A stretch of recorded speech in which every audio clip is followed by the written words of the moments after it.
Hi friends, this is বানি and welcome to my channel.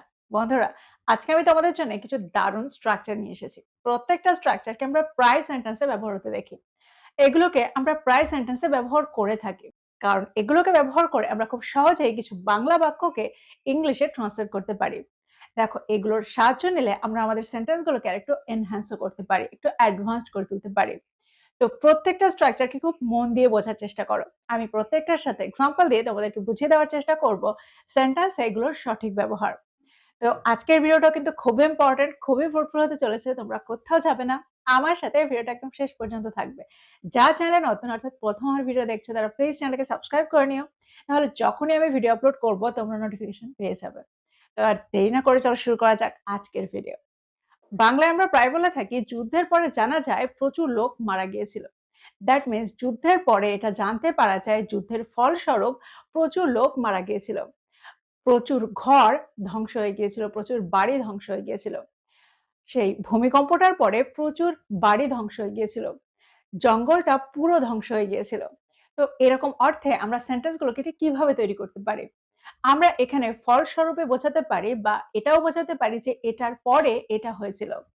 অর্থাৎ এটা হয়ে যাওয়ার পরে জানা যায় যে ওটা চলাকালীন এগুলো হয়েছিল। দ্যাট মিনস যুদ্ধের সময় এটা হয়েছিল, যুদ্ধের ফলস্বরূপ এটা হয়েছিল সেটা পরে জানা যায়। দেখো, এখানে আমরা একটা দারুণ স্ট্রাকচার ব্যবহার করতে পারি। এখানে আমরা ব্যবহার করব ইন দ্য ওয়েক অফ।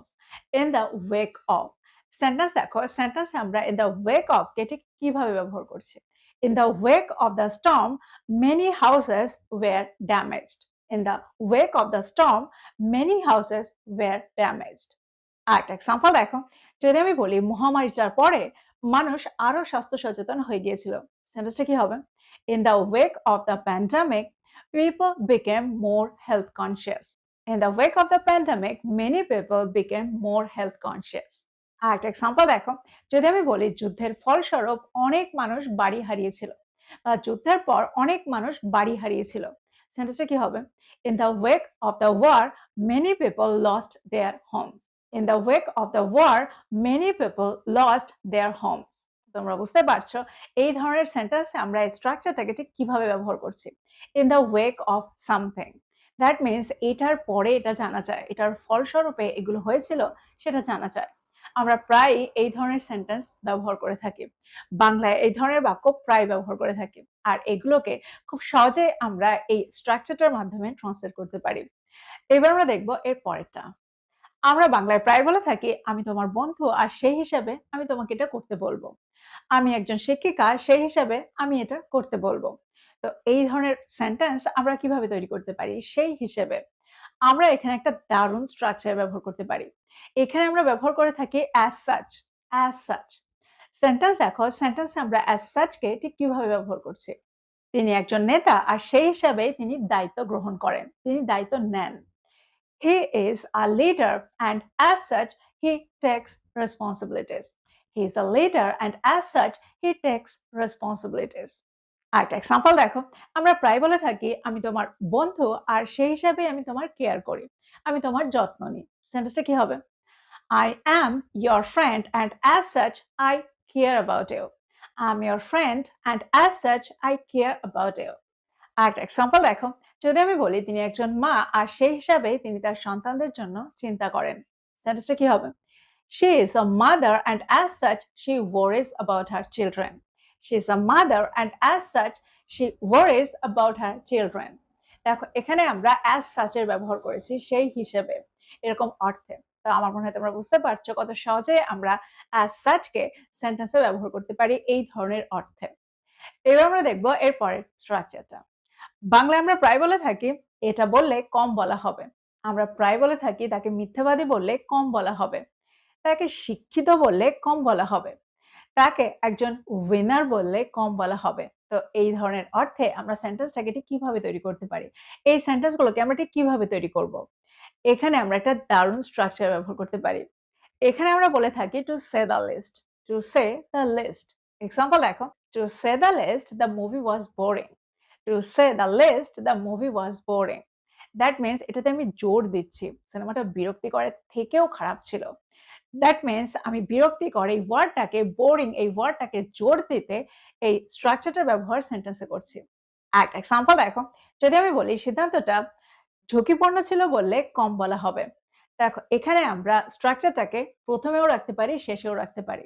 অর্থাৎ এই ধরনের বাক্যে, এই ধরনের সেন্টেন্সে আমরা স্ট্রাকচারটাকে প্রথমেও রাখতে পারি বা শেষেও রাখতে পারি। অর্থাৎ সেন্টেন্সটাকে আমরা এভাবেও তৈরি করতে পারি। To say the least, the decision was risky. To say the least, the decision was risky. বা আমরা এটাও বলতে পারি the decision was risky to say the least. তো তোমরা বুঝতে পারছো এই সেন্টেন্সটাকে আমরা ঠিক কিভাবে তৈরি করলাম এই স্ট্রাকচারটা ব্যবহার করে। আমার মনে হয় এবার তোমরা খুব সহজেই এই স্ট্রাকচারটার ব্যবহার সেন্টেন্সে করতে পারবে। আমরা বাংলায় প্রায় বলে থাকি সে মিটিং এ আসেনি আর ঠিক সেই কারণে সে সিদ্ধান্তটা জানতে পারেনি। সে সেদিন আসেনি আর ঠিক সেই কারণে সে ফলাফলটা জানতে পারেনি। সে খুব হার্ড ওয়ার্কিং, সে খুব কর্মঠ আর ঠিক সেই কারণে সে প্রত্যেকবার জিতে যায়।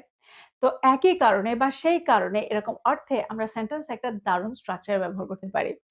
এখানে আমরা ব্যবহার করতে পারি by the same token, by the same token. তোমরা প্রায়ই স্ট্রাকচারটা ব্যবহার সেন্টেন্সে হতে দেখবে। তো আমরা এটাকে ঠিক কিভাবে ব্যবহার করতে পারি? সেন্টেন্স দেখো, সেন্টেন্সে আমরা এই অর্থে এই স্ট্রাকচারটাকে ঠিক কিভাবে ব্যবহার করছি। যদি আমি বলি সে সৎ আর একই কারণে সে বিশ্বাসযোগ্য। He is honest. By the same token, he is trustworthy. He is honest. By the same token, he is trustworthy. তো তোমরা বুঝতে পারছো সেন্টেন্সে আমরা স্ট্রাকচারটাকে ঠিক কিভাবে ব্যবহার করছি। By the same token. That means একইভাবে বা একই কারণে। যদি আমি বলি দলটা শক্তিশালী আর একই কারণে তারা ম্যাচটা জিততে পারে। সেন্টেন্সটা কি হবে? The team is strong.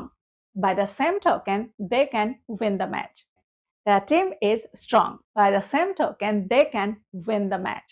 তো আমার মনে হয় তোমরা বুঝতে পারছো এই সেন্টেন্সগুলোর মধ্যে দিয়ে স্ট্রাকচারটাকে আমরা সেন্টেন্সে কিভাবে ব্যবহার করছি।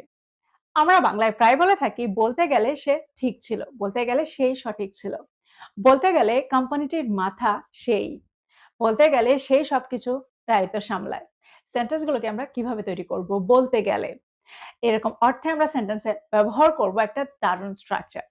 এখানে আমরা ব্যবহার করব so to speak, so to speak. যদি আমি বলি বলতে গেলে সে দলটির ব্যাকবোন, দ্যাট মিন্স দলটির মেরুদণ্ড। সেন্টেন্সটা কি হবে? He is the backbone of the team, so to speak. He is the backbone of the team, so to speak.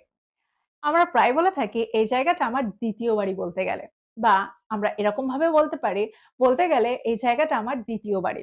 সেন্টেন্সটা কি হবে? This place is my second home, so to speak. This place is my second home, so to speak. একটা example দেখো, যদি আমি বলি বলতে গেলে এই পরীক্ষাটা সাফল্যের একটা দরজা। This exam is a gateway to success, so to speak. This exam is a gateway to success, so to speak. যদি আমি বলি বলতে গেলে সেই সংস্থাটার হৃদয়, সেন্টেন্সটা কি হবে? He is the heart of this organization, so to speak. He is the heart of this organization, so to speak. তো এক্সাম্পলগুলোর মধ্যে দিয়ে আমার মনে হয় তোমরা বুঝতে পারছো বাংলায় যখন আমরা অর্থ করব যে এটা বলতে গেলে, বলতে গেলে এটা, তখন আমরা সেন্টেন্সে স্ট্রাকচারটা ব্যবহার কিভাবে করতে পারি। That means so to speak কে আমরা কিভাবে ব্যবহার করতে পারি। এবার আমরা দেখবো এর পরের স্ট্রাকচারটা। আমরা প্রায় বলে থাকি এটা বলার অপেক্ষা রাখে না। দ্যাট মিন্স এটা বলার দরকার নেই। এটা হলে এটা হয় সেটা আমরা সবাই জানি। বা সে যে এরকম সেটা বলার অপেক্ষা রাখে না। তো এরকম অর্থে আমরা সেন্টেন্সে একটা দারুণ স্ট্রাকচার ব্যবহার করতে পারি। এখানে আমরা ব্যবহার করতে পারি ইট গোজ উইথআউট সেইং। ইট গোজ উইথআউট সেইং। এক্সাম্পল দেখো তোমরা আরো ভালো করে বুঝতে পারবে। যদি আমি বলি এটা বলার অপেক্ষা রাখে না যে সততা গুরুত্বপূর্ণ। It goes without saying that honesty is important. It goes without saying that honesty is important. যদি আমি বলি এটা বলার অপেক্ষা রাখে না যে স্বাস্থ্যই সবার আগে, সেন্টেন্সটা কি হবে? It goes without saying that health comes first. It goes without saying that health comes first. যদি আমি বলি এটা বলার অপেক্ষা রাখে না যে অনুশীলন দক্ষতা বাড়ায়। It goes without saying that practice improves skill. It goes without saying that practice improves skill. তো আমার মনে হয় তোমরা বুঝতে পারছো সেন্টেন্সগুলোতে আমরা স্ট্রাকচারটাকে কি করে ব্যবহার করছি। এটা বলার অপেক্ষা রাখে না। দ্যাট মিন্স এটা বলার দরকার নেই। এটা সবাই জানে। তো এই ছিল কয়েকটা ইম্পর্টেন্ট স্ট্রাকচার। আমার মনে হয় প্রত্যেকটা স্ট্রাকচারকে তোমরা খুব ভালোভাবে বুঝতে পারলে। প্রত্যেকটা স্ট্রাকচারকে নোট ডাউন করো আর এগুলো দিয়ে প্রচুর সেন্টেন্স তৈরি করো। আর সেগুলোকে প্রতিদিনের কনভারসেশনে ইনক্লুড করো। আর ভিডিওটা ভালো লাগলে লাইক করতে ভুলে যেও না, বন্ধুদেরকে শেয়ার করো যারা ইংরেজি শিখছে। So this is all about today. I will be back with another video. Till then, take care. Thank you for watching this video. Bye bye.